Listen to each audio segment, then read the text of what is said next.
Hi, and welcome back to another episode of The Breakdown with Bethany. I'm Bethany Braun Silva, and today my guest is Catherine Lowe. Catherine appeared as a contestant on Sean Lowe's season of The Bachelor, and of course, you can tell by the last name, she won. They have since gotten married, and they have 3 beautiful children together. And for this Mother's Day episode of The Breakdown with Bethany, I'm going to be chatting with Catherine about why it's so important for moms to carve out times for themselves, and also the importance of pursuing hobbies that we love. So check this one out, and a very happy Mother's Day.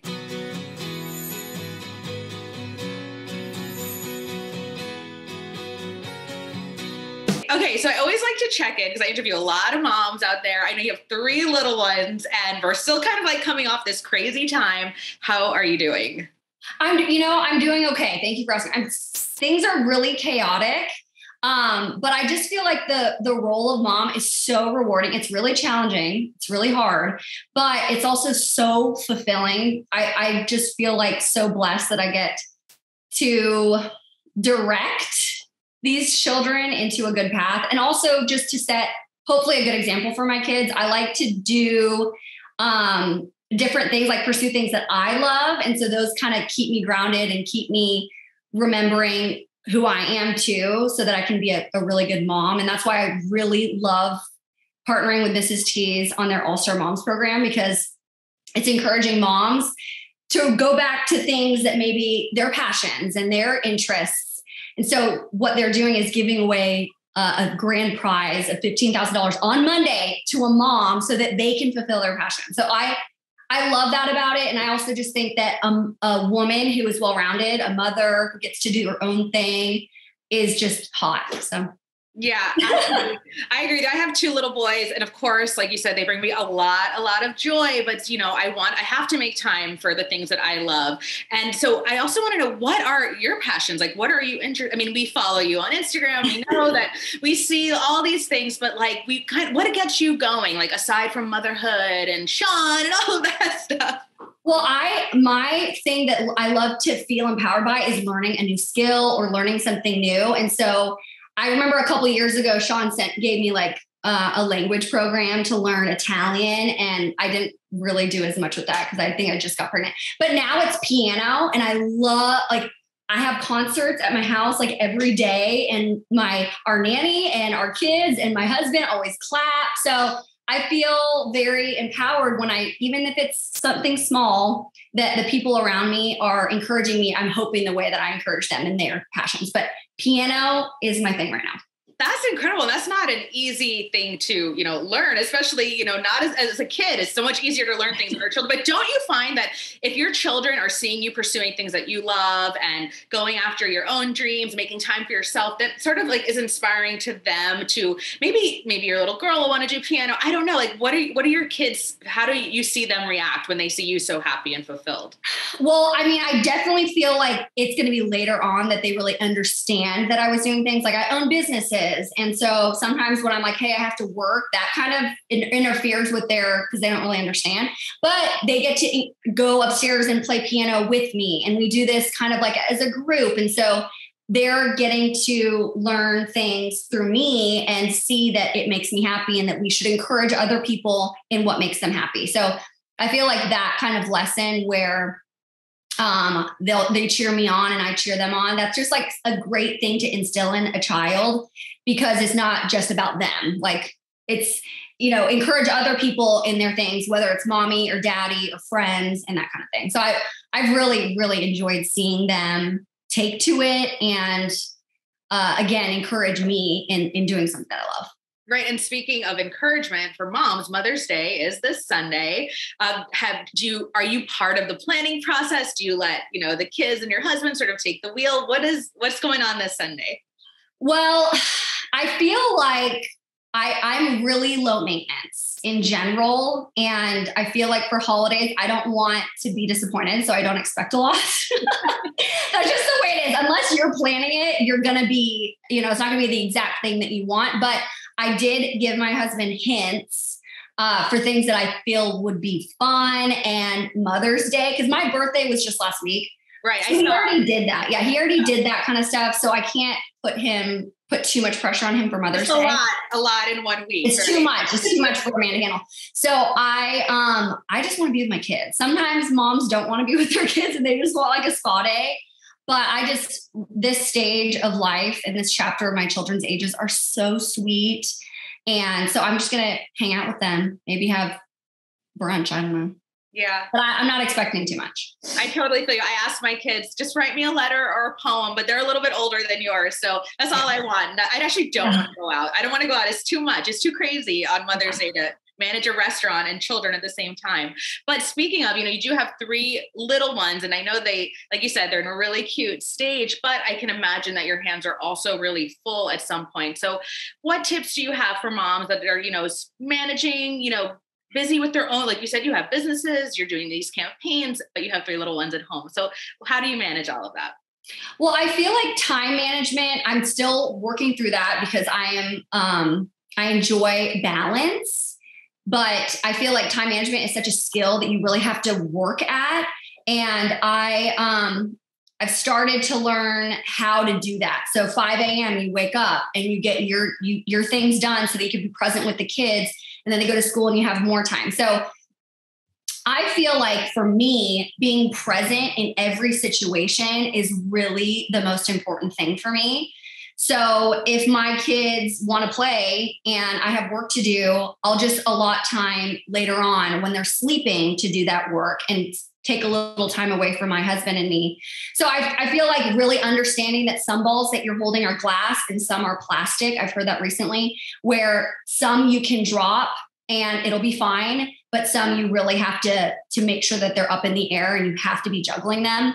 So understanding what balls are glass and what balls are plastic has helped me too, because hey, could I miss pickup and my husband can pick them up, even though that makes me really happy, I'm going to do that and put that off on you so that I can get my work done. So I guess time management, understanding which balls are which, and then maybe delegating. I think that's really helpful because I really wish I could do everything, but you just can't. So you have to understand what's your capacity or else you're going to burn out.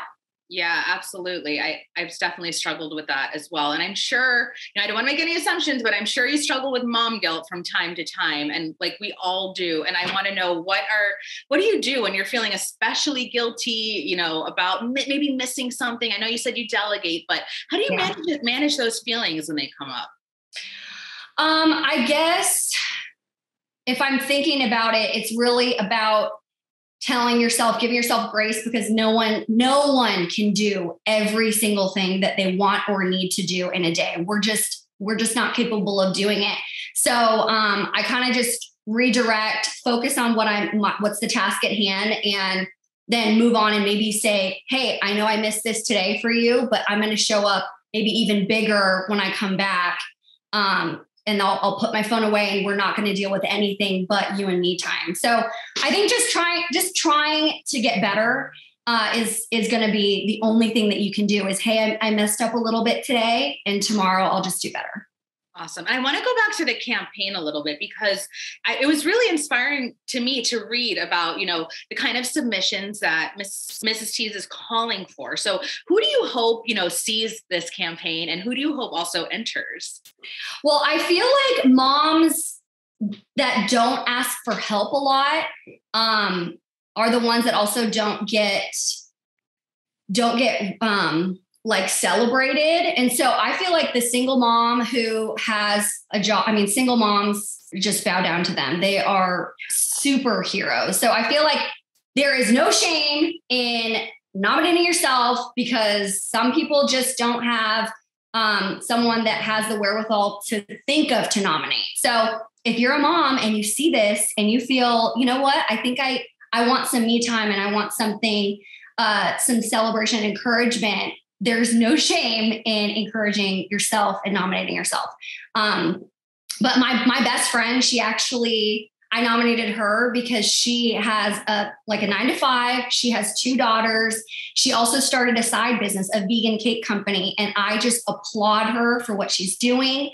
And I really think that moms that are nervous or don't feel like they have the resources to start something on their own, this is a perfect opportunity to say, you know what, this is some seed money for me to feel like now I can handle it. I can hire a babysitter for this night, and I'm going to focus on building these plans, or, you know, whatever passion it is that they want, because it's exciting and it gives you this like zhuzh and this life that you can, again, pour into your kids. It really is a trickle down effect. So really every mom is worthy of this prize, because moms are just superhuman.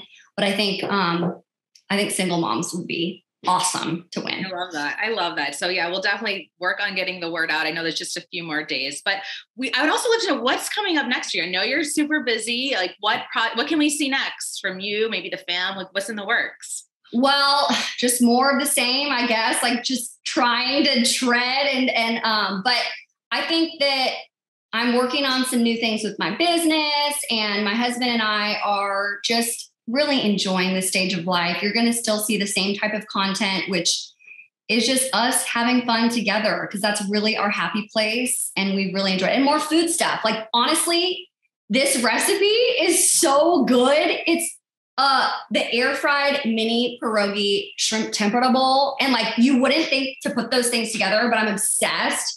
It's like healthy and balanced, and it has these wonderful flavors from a mashed potato and cheese filled little dumpling. And I love it. I think it's really fun. If you want to try it, I feel like it's a great recipe. And so food is also something that I love. I love to do that. And if someone has a passion to do food out there, that's another thing that you can really go on a huge tangent. I think for me, later when the kids are like in kindergarten and stuff, I want to go to culinary school because I love food so much. And I think there's so much to be learned. So that's something I want to do in a long time. I love that. I hope you get to do that. Okay. So final question, because we're approaching Mother's Day, what is the best piece of motherly advice or, parenting advice that you've received? My mom growing up, she was always there. She was always supportive. I remember my mom did not have a lot of money. She was a single mom, and she just had a school job, but she made it to every practice. She made it to every game. And so I didn't think that I was without, because my mom was there. And so I feel like for moms, they don't need the stuff. They need you. They need you to be present with them. So I think seeing my mom doing that in my life, that's kind of what I want to emulate with my kids. Is I'm going to show up for them. And maybe it's not with a big present or whatever, but I feel like that's what they need. And that's what will really set them up for success later, is knowing that someone is going to be there for if they have a hard time or if they want to be celebrated. So just being there. That's great. I mean, that really is what it's all about. Catherine, thank you so much. And really a very, very happy Mother's Day to you. Thank you. You too. All right. Take care. Bye.